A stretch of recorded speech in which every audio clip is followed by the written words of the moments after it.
Nous célébrons le 14e dimanche du temps ordinaire de l'année liturgique B. Frères et sœurs, en parcourant les textes de ce dimanche, j'aimerais méditer avec vous sur 3 points. D'abord, la patrie de Dieu. Deuxièmement, Jésus, présence de Dieu dans la cité des hommes pour construire la cité de Dieu. Troisièmement, la réaction des hommes face à ce projet de Dieu. Une réaction d'émerveillement ou alors une réaction de scandale. Commençons par la patrie de Dieu. Lorsque Dieu crée le monde, il ne l'abandonne pas. Il confie ce monde à son image et à sa ressemblance. Nous dirions à son jumeau, qui est tiré de terre, mais avec le souffle divin. Adam. L'homme est le jumeau de Dieu parce que créé à son image et à sa ressemblance. À travers la création, Dieu a créé une patrie, une demeure pour l'homme, mais aussi pour lui-même. Une cité à la fois, cité des hommes et cité de Dieu. Saint Jean, en parlant de l'incarnation de Jésus, dit, le Verbe était la vraie lumière qui éclaire tout homme en venant dans le monde. Il était dans le monde et le monde était venu par lui à l'existence. Mais le monde ne l'a pas reçu, le monde ne l'a pas reconnu. Il est venu chez les siens et les siens ne l'ont pas reçu. Jean chapitre 1, verset 9 à 11. Le monde est la patrie de Dieu, le monde est la terre de Dieu. Le monde appartient à Dieu. L'Ancien Testament pivote autour du mystère de la terre. Dieu a créé le monde, il a confié à Adam.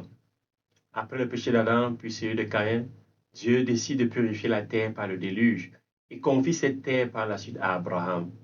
Jacob, descendant d'Abraham, connaîtra l'exil hors de cette terre à cause, une fois de plus, du sang versé de Joseph. Les fils de Jacob se retrouveront en exil pendant plus de 4 siècles et viendra alors l'exode, le retour à la terre promise. Chaque fois qu'Israël ne reconnaît pas la présence de Dieu dans son histoire et dans sa terre, il perd cette terre et est envoyé en exil. La cité de Dieu est la cité des hommes. Mieux, la cité des hommes est aussi la cité de Dieu.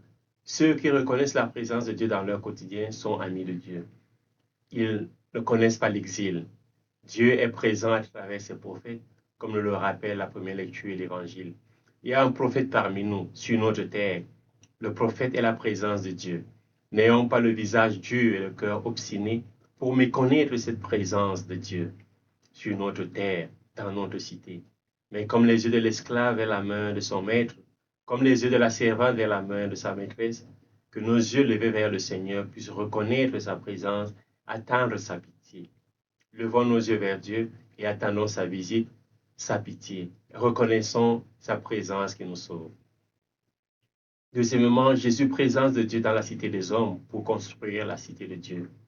Saint Augustin dit, pour que l'homme ait une voie assurée vers le salut, il faut que le même principe soit Dieu et homme tout ensemble. On va à lui comme Dieu et comme homme, on va par lui. Jésus a fondé et établi la foi qui ouvre à l'homme la voie du Dieu de l'homme par l'homme-Dieu. Car c'est Jésus-Christ, homme, qui est médiateur entre Dieu et les hommes. Et c'est comme homme qu'il est notre médiateur aussi bien que notre voie. En effet, quand il y a une voie entre celui qui marche et le lieu où il veut aller, il peut espérer d'aboutir. Mais quand il n'y a point ou quand il ignore, à quoi lui sert de savoir où il faut aller? Jésus vient restaurer la cité de Dieu dans la cité des hommes. Ces deux cités ne sont pas séparées. Ces deux cités coexistent.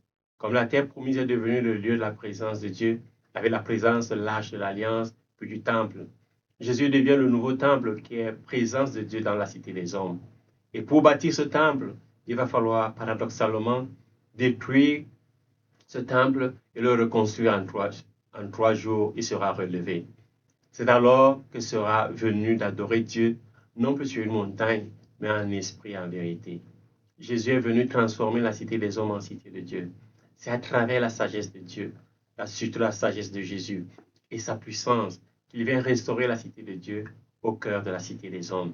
Les miracles de Jésus sont les signes de cette restauration et le plus grand miracle sera la croix, lieu de l'accomplissement de tout, lieu de la restauration du nouvel ordre, de la nouvelle terre, des cieux nouveaux, lieu de la restauration de la cité de Dieu.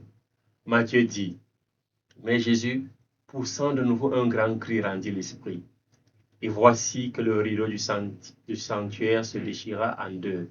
depuis le haut jusqu'au bas. La terre trembla et les rochers se fendirent.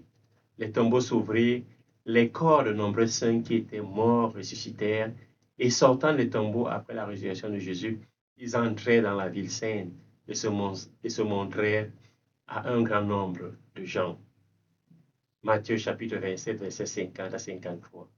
Après la mort et la résurrection, la cité des hommes est habitée par les saints, ceux qui ont accepté Jésus, ceux qui ont accueilli Jésus, ceux qui reconnaissent la présence de Jésus lorsqu'il vient dans sa patrie.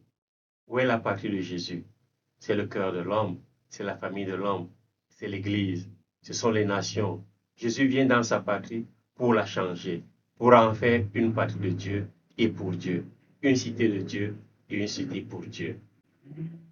Troisièmement, la réaction des hommes face à ce projet de Dieu. Scandale ou émerveillement. Invisible en soi, Dieu s'est rendu visible pas tel qu'il est, mais tel que les hommes pouvaient le voir.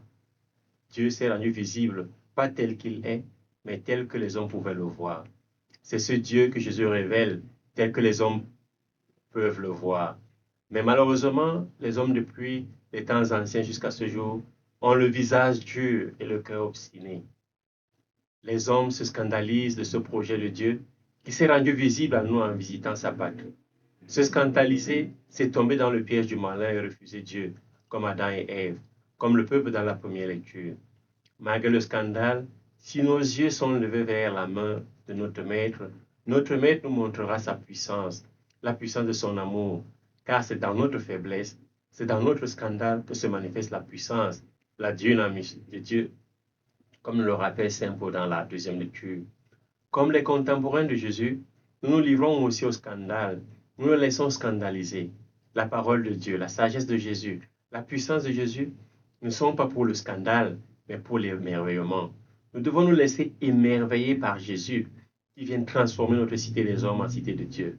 Chesterton disait, le monde ne mourra jamais par manque de merveille, mais uniquement par manque d'émerveillement. La parole de Jésus est une parole qui suscite l'émerveillement, car Jésus n'enseigne pas comme les scribes et les pharisiens. Il a un enseignement nouveau donné avec sagesse. La sagesse est plus précieuse que les perles, et rien ne l'égale, nous rappelle le livre des Proverbes. Les distractions et l'indifférence du monde aujourd'hui nous empêchent de nous émerveiller face à la parole de Dieu, à la parole de Jésus et à l'Esprit Saint, et de s'émerveiller, et nous conduisent plutôt à nous scandaliser. S'émerveiller, c'est commencer à être sage, c'est renoncer au scandale, c'est commencer à comprendre la vie, car un homme qui est incapable de s'émerveiller a pratiquement cessé de vivre, nous disait Einstein. Saint Paul nous dit dans la deuxième lecture, celui qui croit ne doit pas se scandaliser pour ses faiblesses, car ce sera méconnaître la puissance de Dieu. Il faut plutôt s'émerveiller, mettre son orgueil dans ses faiblesses pour que la puissance de Dieu s'y révèle. Ainsi donc, Dieu vient par sa puissance transformer la cité des hommes avec ses crimes, sa corruption, ses meurtres. Cette cité, Jésus vient la transformer en cité de Dieu. Il faut tout simplement accueillir sa parole qui est sagesse et puissance. Le miracle de Dieu, la merveille de Dieu, c'est qu'il se révèle dans l'ordinaire. C'est cette présence de Dieu dans l'ordinaire de la vie de chaque disciple de Jésus qui rend sa vie extraordinaire. Je peux rendre ma vie ordinaire en une vie extraordinaire si j'invite Dieu dans ma vie et si je fais toutes choses avec amour. Il y a un voile sur les yeux des compatriotes de Jésus. C'est le même voile qui est sur les yeux de nos contemporains aujourd'hui, le voile de l'indifférence, le voile du scandale. L'indifférence, plus que la haine, est le véritable contraire de l'amour. Si l'émerveillement est la moitié de la vie, l'indifférence est la moitié de la mort. Jésus veut que nous soyons émerveillés dans notre ordinaire, dans notre faiblesse et dans notre quotidien, pour que le miracle de Jésus se produise dans nos vies, pour que sa puissance se révèle dans notre faiblesse. Car avec Jésus, lorsque je suis faible, c'est alors que je suis fort. Bon dimanche, loué soit Jésus-Christ et que Dieu vous bénisse.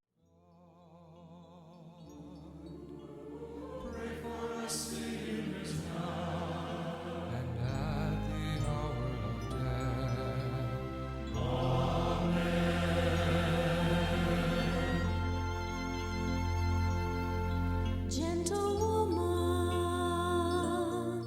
quiet light, morning star, so strong and bright. Gentle mother, peaceful dove, teach us wisdom, teach us love. You were chosen